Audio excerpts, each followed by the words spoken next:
Yashpal Gupte, consultant endocrinologist. And myself, Dr. Tushar Godbole, consultant pediatric endocrinologist. We both of us welcome you to our YouTube channel, and that is Harmony in Health. You all must be excited to know everything about hormones from both of us, and we ensure that at the end of this series, most of the questions that you have about hormones and what are the hormones, how do they act, will be answered. So endocrinology यानी hormones का अभ्यास, और endocrinologist जो होते हैं वो विशेष करके hormones का स्पेसिफिक एक्सपर्ट को एंडोक्राइनोलॉजिस्ट कहा जाता है। अब ये हार्मोन्स हम हर जगह सुनते हैं, ये आखिर में हार्मोन्स होते क्या है? सो चलो डॉक्टर तुषार से हम सुनते हैं कि एग्जैक्टली हार्मोन्स होते क्या है। देखिए, हार्मोन जो शब्द है, ये हार्मोन का मतलब है, वैसे तो ये ग्रीक भाषा से आया हुआ शब्द है, इसका मतलब है उत्तेजना, टू एक्साइट। इस शब्द की व्युत्पत्ति करीब आज से 120 साल पहले, 120 years ago, there was a scientist, a physician called as E.H. Starling, who coined the term hormones. Now this hormone is a messenger that is produced by one organ. It travels through your body and acts on another organ system. तो ये एक messenger है, एक अवयव में तैयार होता है, खून के अंदर आएगा और दूसरे अवयव में जाके काम करता है। आपको शायद पता नहीं होगा, लेकिन हमारे शरीर में बहुत सारे हार्मोन्स हैं। डॉक्टर यशपाल, हमें थोड़ा सा कौन से हार्मोन्स बॉडी में होते हैं, थोड़ा सा विस्तार से बताइए। हार्मोन्स शरीर में बहुत जगह होते हैं। आपके ब्रेन के नीचे एक छोटी सी मटर जितने एक छोटी सी ग्लैंड होती है या ग्रंथि होती है, जिसको पिट्यूटरी ग्रंथि कहा जाता है।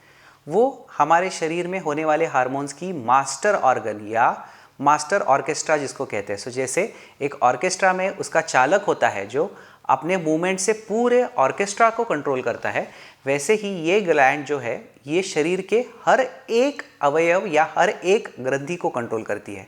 सो इस ग्रंथि को पिट्यूटरी कहा जाता है, यानी पिट्यूटरी से बहुत सारे हार्मोन्स निकलते हैं, जैसे ग्रोथ हार्मोन जो हमारा ऊंचाई बढ़ाता है, या ACTH हार्मोन जो हमारे एड्रिनल ग्रंथि में से कॉर्टिसोल नाम के हार्मोन्स को बढ़ाता है और जिससे हमें एनर्जी मिलती है। सिमिलरली TSH नाम के हार्मोन जो हमारे थायराइड ग्लैंड में स्थित हार्मोन को कंट्रोल करता है।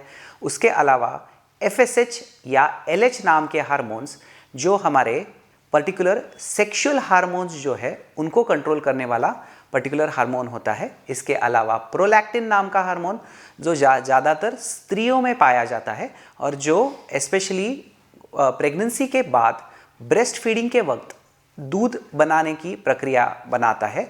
इसके अलावा एक पर्टिकुलर अलग हार्मोन है, बट ये शायद आपको आश्चर्य लगेगा, बट हमारी जो सुसु है उसको कंट्रोल करने वाला जो हार्मोन है उसको भी और उसकी भी जो बनता है वो पिट्यूटरी ग्लैंड में बनता है, एंड ये आपके पिट्यूटरी ग्लैंड से बन के आपके सुसु की मात्रा को तय करता है। सो हार्मोन्स ये हर जगह होते हैं। सो जैसे डॉक्टर तुषार ने बताया कि मैसेंजर्स की तरह ये भी एक पोस्टमैन की तरह काम करते हैं, यहाँ से वहाँ मैसेज एक दूसरे को लेके जाते हैं।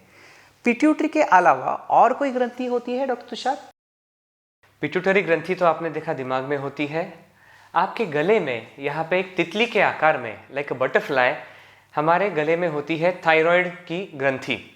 और ये थायराइड की ग्रंथि T3 और T4 इन दो हार्मोन्स को बना के खून के अंदर छोड़ती है। जो T3 T4 दोनों हार्मोन्स आपके सिर के बाल से लेके पैर के नाखून तक, from your hair until your nails, सारे अवयवों का स्पीड नियंत्रित करती है। इस थायराइड ग्रंथि के पीछे होता है पैराथायराइड ग्रंथि, जिससे पैराथायराइड नाम का हार्मोन बनता है, PTH नाम का हार्मोन बनता है, जो हमारी हड्डियों की मजबूती तय करता है और खून के अंदर कैल्शियम की मात्रा जो है उसको भी नियंत्रित करता है। ये तो हो गया थायराइड और पैराथायराइड। डॉक्टर यशपाल, हमारे पेट के अंदर कौन सी ग्रंथियाँ होती हैं? पेट तो जैसे कि हमारे हार्मोन्स के लिए कुंभ का मेला है, क्योंकि पेट में हर जगह पे अलग अलग ऑर्गन्स है जहाँ से हार्मोन्स निकलते हैं। मान के चलिए पैनक्रियाज। पैनक्रियाज एक छोटा सा जैसे पूंछ के जैसे एक ग्लैंड होती है, एंड उस ग्लैंड से बहुत सारे हार्मोन्स निकलते हैं। बट सबसे इम्पॉर्टेंट जो आपने, मैंने, सब ने सुना हुआ हार्मोन है इंसुलिन। सो इंसुलिन नामक ये जो हार्मोन होता है, ये आपके शरीर के अंदर आपकी शुगर की लेवल कंट्रोल करता है, उसको इंसुलिन कहा जाता है। इसके अलावा ग्लूकागॉन नाम का हार्मोन, ग्रेलिन नाम का हार्मोन, GLP-1 का हार्मोन, ऐसे बहुत सारे हार्मोन्स होते हैं जो आपके पेट की अलग अलग ऑर्गन से निकलते हैं, जैसे कि पैनक्रियाज, इसके अलावा इंटेस्टाइन्स में पर्टिकुलर K और L नाम के सेल्स होते हैं जिनसे ये हार्मोन्स निकलते हैं।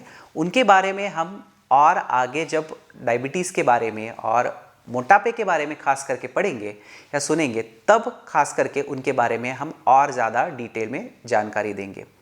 ये तो हो गए पेट में हार्मोन्स। पेट में और एक हार्मोन और पेट में और एक ग्रंथि होती है, वो बिल्कुल आपकी जैसे गांधी टोपी होती है कि नहीं, उसी प्रकार की टोपी नाम की ग्रंथि होती है। उस ग्रंथि को एड्रिनल ग्रंथि कहा जाता है और वो आपके किडनी के बिल्कुल ऊपर एक छोटी सी लेवल पे बैठी हुई होती है और वहाँ से दोनों साइड में, राइट में और लेफ्ट में, दोनों जगहों पे होती है। बट वहाँ से जो हार्मोन्स निकलते हैं वो हार्मोन्स आपने भी सुने होंगे, जैसे इंसुलिन सुना है वैसे वो भी एक वहाँ से निकलने वाला हार्मोन इंपॉर्टेंट वो है, वो एड्रिनलिन।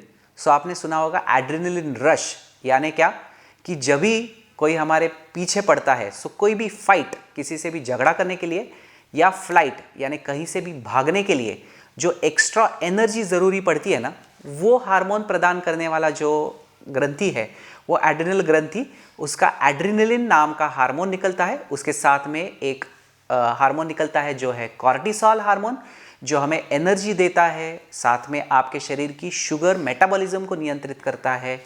इसके अलावा सबसे इंपॉर्टेंट एक हार्मोन्स और थोड़े से इंटरेस्टिंग हार्मोन्स होते हैं, वो है सेक्सुअल हार्मोन्स। तो डॉक्टर तुषार, क्या एक बार सेक्सुअल हार्मोन्स के बारे में आप हमको बताएंगे? जी, हॉर्मोन्स ये शब्द की व्युत्पत्ति मैंने बताई, जिसका नाम है टू एक्साइट, टू अरोज, उत्तेजना देना। तो ये उत्तेजना या अराउजल हमें मिलता है टेस्टोस्टेरॉन यानी कि पुरुष हार्मोन और ईस्ट्रोजन यानी कि लेडीज हार्मोन या गर्ल्स का हार्मोन। ये दो हार्मोन्स जिसको हम लोग सेक्स हार्मोन्स कहते हैं। टेस्टोस्टेरॉन के बारे में थोड़ी बात करते हैं। जो टेस्टोस्टेरॉन हार्मोन है पुरुषों में बनता है, अंदाजन 12 साल से 16 साल के बीच में इसकी शुरुआत होती है, बिटवीन 12 एंड 16 ईयर्स। एंड ये टेस्टोस्टेरॉन हार्मोन बनता है पुरुषों में जो टेस्टीज होते हैं, जो स्क्रोटल सैक के अंदर है, जिसको संस्कृत में वृषण कहा जाता है। इन टेस्टीज में से टेस्टोस्टेरॉन नाम का हार्मोन बनता है जो पुरुषों के लक्षण यानी कि beard, moustache and the hoarseness of voice और जो अग्रेशन है, male aggression, that is because of testosterone. Girls में जो पेट के अंदर ओवरीज होते हैं, बच्चेदानी के यूट्रस के दोनों बाजू में there are small glands called as ovaries, और इन ओवरीज में दो प्रमुख हार्मोन्स बनते हैं, जिसमें से एक है ईस्ट्रोजन यानी कि लेडीज हार्मोन, जिससे 10 साल से 13 साल या 10 साल से 14 साल के बीच में गर्ल्स में शरीर में जो चेंजेस आते हैं वो ईस्ट्रोजन की वजह से होते हैं। और ये चेंजेस पूरे होने के बाद और एक हार्मोन बनता है जिसका नाम है प्रोजेस्टेरॉन, और ये प्रोजेस्टेरॉन गर्ल्स को उनके जो मासिक धर्म, जिसको मेंस्ट्रुअल साइकिल भी कहते हैं, इस मेंस्ट्रुअल साइकिल की शुरुआत करने में मदद करता है।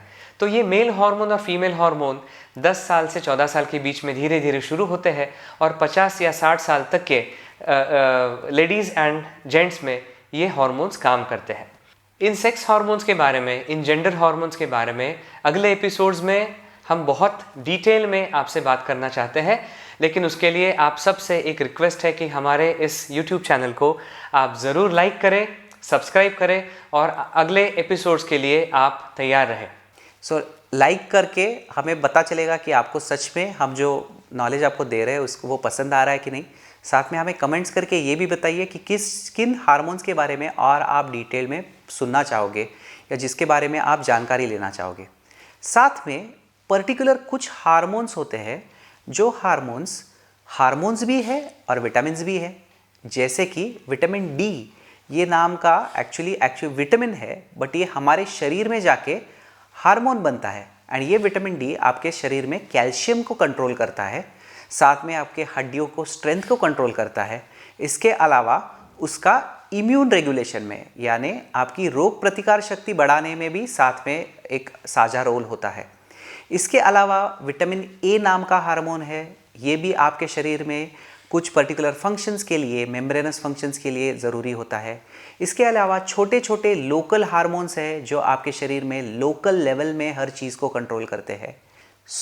ये सब इंटरप्ले जो होता है ये हमारे शरीर में चलने वाले एंडोक्राइन सिस्टम के थ्रू होता है। ये एंडोक्राइन सिस्टम एग्जैक्टली क्या होती है, ये आप डॉक्टर तुषार बता सकते हो? एंडोक्राइन सिस्टम यानी कि हमारे शरीर की हॉर्मोन्स की ग्रंथियों की रचना।